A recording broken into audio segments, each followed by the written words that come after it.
আসসালামু আলাইকুম, সবাই কেমন আছো? আমি সিয়া। আলহামদুলিল্লাহ, আমি ভালো আছি। আজকে আবারও চলে আসলাম নতুন একটা ভিডিও নিয়ে। আজকে আমি তেলাপিয়া মাছ ভর্তা করবে। কিভাবে করে সেটা দেখাবো।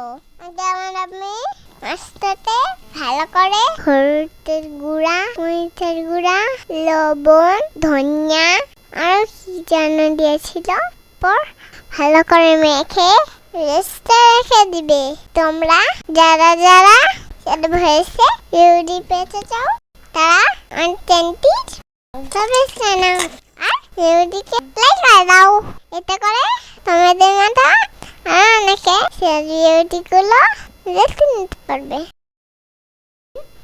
আমি মাখানো শেষ করে মাছটাকে করে জন্য ঢেকে রাখলো। তারপর একটা কড়াই চুলায় বসিয়ে তেল দিয়ে তেলটাকে গরম করে নিল। তারপর আমি সে মাছটাকে গরম তেলের ভিতরে দিল। তারপর মাছটার সাথে আরো টমেটো কেটে দুভাগ করে দিয়ে দিল আর কিছুটা কাঁচামরিচ আর কিছুটা রসুন দিয়ে দিল। কিছুক্ষণ পর আমি মাছটাকে উল্টে দিল। তারপর মাছটার সাথে কিছু পেঁয়াজ দিল। পেঁয়াজটাকেও ভেজে নিল। আমিও সব কিছু একটা প্লেটে ঢেলে নিল। তারপর আমি মাছটাকে প্লেটে রাখলো। তারপর আমি সাথে কিছু শুকনা মরিচ দিয়ে দিল। দিয়ে মরিচটাকে ভর্তা করলো।